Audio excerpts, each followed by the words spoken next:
everything you need to know about VA loan. Thank you for your service. Watch this video and give me a call. Hey, this is Chris the Mortgage Pro.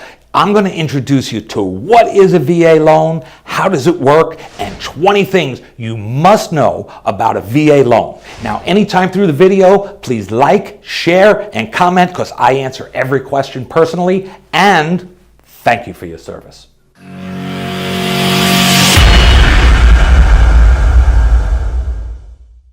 Number one, if you have an honorable discharge or a general discharge. A general discharge basically is somebody, sometimes the military for one reason or another just lets you go early. You didn't do anything wrong, but with a general discharge, you can also get a VA loan. If you have a less than honorable discharge, you would not be entitled. Number two, DD-214. I need your DD-214, and what I'm going to do is I'm going to take that, send it to the VA, and I'm going to get what's called your certificate of eligibility. That's going to tell us how much you're entitled to for a VA loan.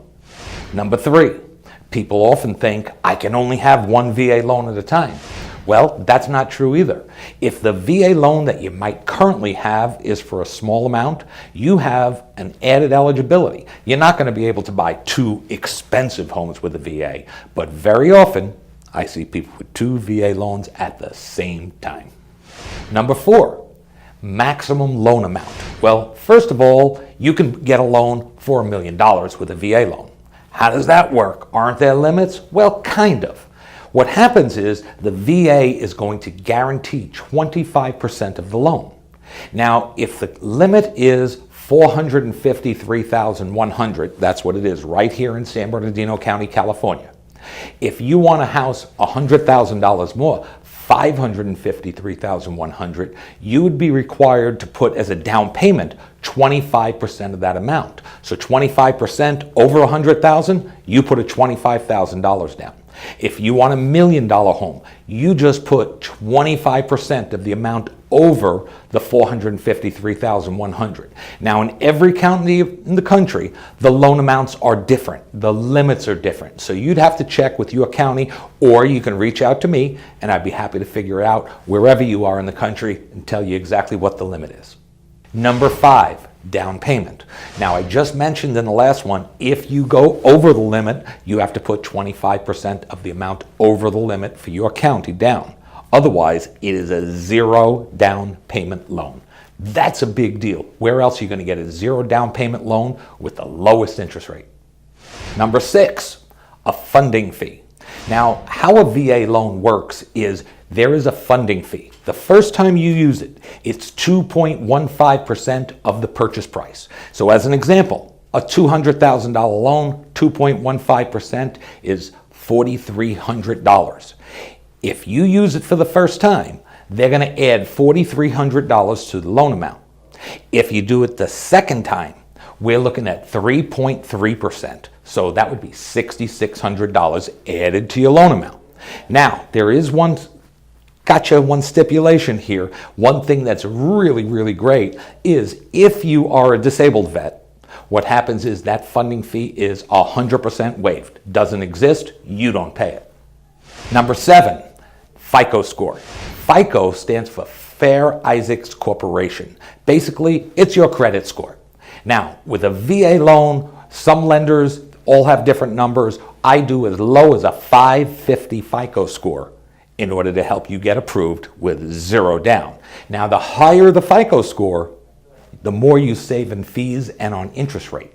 So we always want to take a look and see if we can raise your score easily and quickly in order to save you that extra money.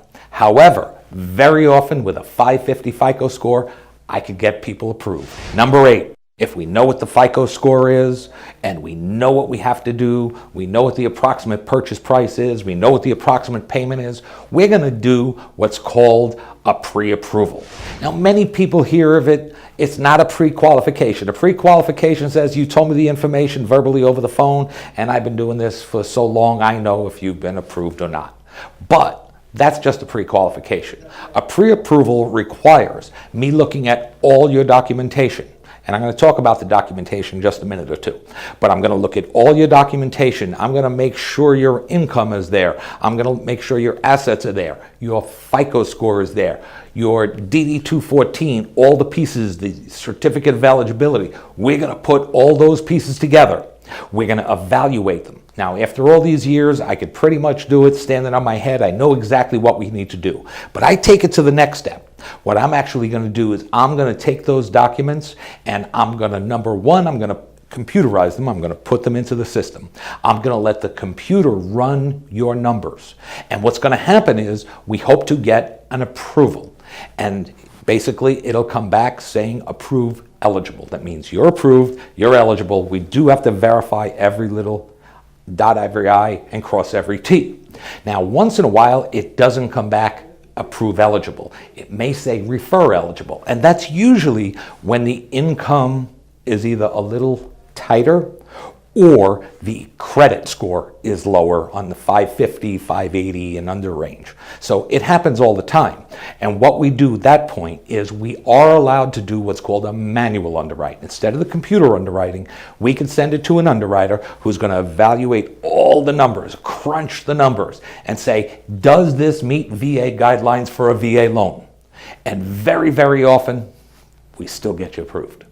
Number 9. We have you approved. The next step is an agent, real estate agent, is going to take you out and show you properties. Maybe you've already seen a property. Maybe you haven't. Maybe you have an agent. If you don't, I know all the top-notch agents in the area who are going to help you take it to the next level, show you the houses, show you what you are interested in. You're going to tell them, you know, I'm looking for this many bedrooms, this many bathrooms in this area. This is what the school district I want. I want a pool, whatever it is. Their job is to find that house and represent you. Number 10. We get an offer accepted. That means the real estate agent who listed the house has presented your offer, your price, and your terms to the seller, and the seller has accepted the terms. Now we're going to do what we call opening up escrow. We're ready to start the ball moving. Number 11, disclosures. We are going to disclose all the financial numbers to you. Sometimes this takes a day or two because there's a lot of numbers. Every fee, everything has to be covered. We have to figure out where is this coming from, how much is it going to cost you, maybe nothing.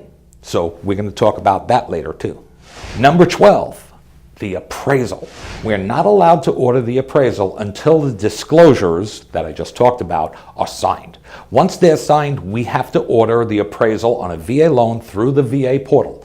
And the VA is going to assign an appraiser. They randomly will pick an appraiser. We're not allowed to call them up, hey, Harry, I want you to go do John's appraisal. It doesn't work that way. We have to do this randomly and through the VA portal. They're going to order the appraisal, which takes usually about a week or so. They're going to go visit the property. They're going to look at every little instance, every little thing. They're going to take pictures of the house, make sure it's safe. They're going to look at all different things to make sure and value. They're going to show us what the value that they figure is. They're going to say, okay, here's a comparable home 3 blocks away. Here's another comparable home a half a mile away that sold 3 months ago. And here's one right down the block. Well, this was the square footage here, this is the square footage on this house, and they're going to compare, they're going to crunch all the numbers. We don't get involved in that, but it's going to come back and say, this is the value of the house. We do that to ensure a couple of things. One, the lender wants to be sure that they're lending you money for a house that's worth what they're lending you. Number 2, we also want to protect you, because what if you offer $300,000 for a house, but it's only worth $275,000? That wouldn't make any sense for you. So it's there to protect you and there to protect the lender. Number 13, income. We need documentable, provable income. If you can't prove it on paper, it doesn't exist. If you started working a job last week, a second job, just because you did that, doesn't mean we can use the income. We can use one job and all the income, or 2 jobs if you've been working that job for 2 years. So a lot of people try and buy a house, so we started 3 months ago. Well, that's great that you save some extra money, but we can't use that income. Now, how do we determine income? Super important. Are you paid hourly? Are you paid salary? Salary is easy. You get paid $5,000 a month, you $5,000 a month. But if you get paid $20 an hour, okay, how many hours do you work? A 40-hour work week, or do you work a 50-hour work week? Well, we're going to use the 40-hour work week, and the rest is going to be overtime. How we use overtime is we average it over the last 2 years, because if you started working overtime 6 weeks ago, we can't use that. Also, bonuses and commission, we have to average those also. See, it can't be brand new income with no history. They need to see a history to determine, can you really afford this? If you're a disabled vet and you receive disability income from the VA, what happens is we can gross that up 25%. Let me explain. If you are, let's say, a 50% disabled and you're getting roughly $1,000 a month, we get to add 25% of that. So it's $1,250 as your income. Why can we do that? Well, you don't pay taxes on that money. So that's a big deal.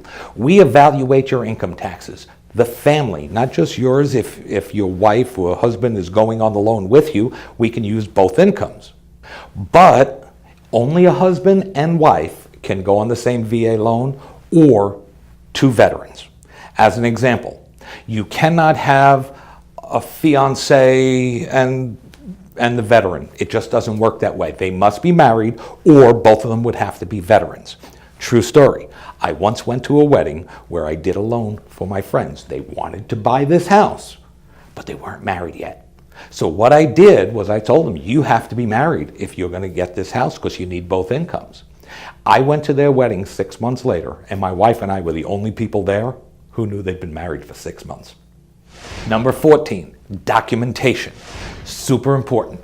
You know, for most people, it's pretty straightforward. If it's a VA loan, we always start, the most important document to start with is we need your DD-214.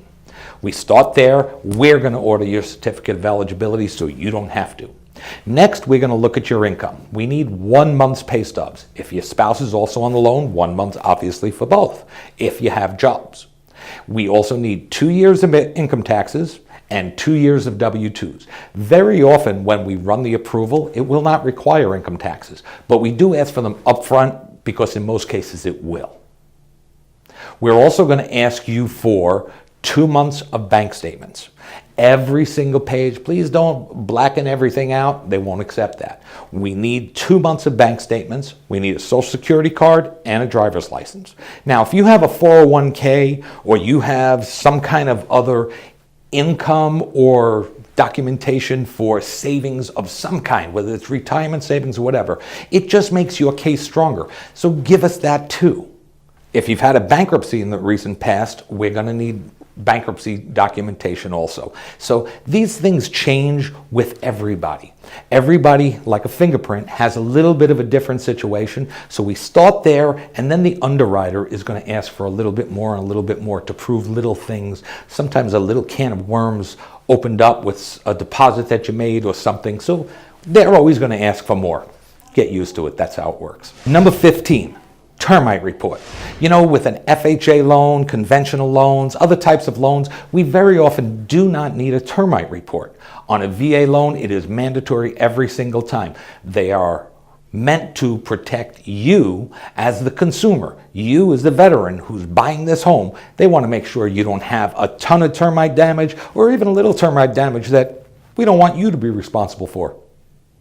Number 16. It's starting to get exciting now. You're finding the house that you're looking for. We've gone through the pre-approval process. We ordered the appraisal. We ordered the termite. It goes to the underwriter, and the underwriter reviews all the documents, and we get the approval. And that is one of the most exciting things. We're at the stage where we have the approval. Now what happens is they're always going to say, I need this other piece of documentation or that piece of documentation.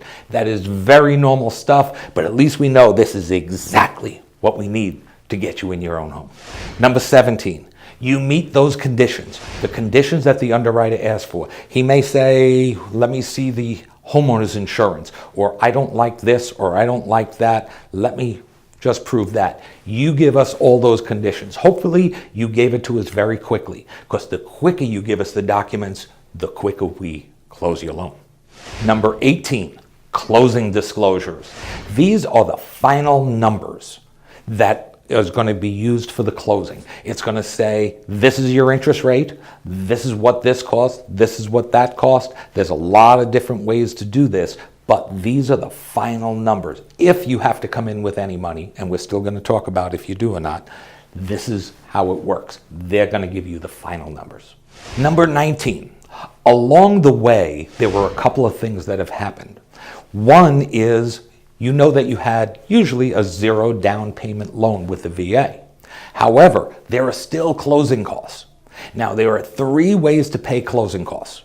One is we ask the seller to pay, and sometimes we do get them to pay, and sometimes you ask them for $8,000 for closing costs, and they say, we're going to pay $3,000. So it's a negotiation back and forth. Sometimes you pay, you can pay the rest. Or sometimes I can raise the interest rate up just a little bit, and by doing that, I get what's called a lender credit, and we could apply that to closing costs.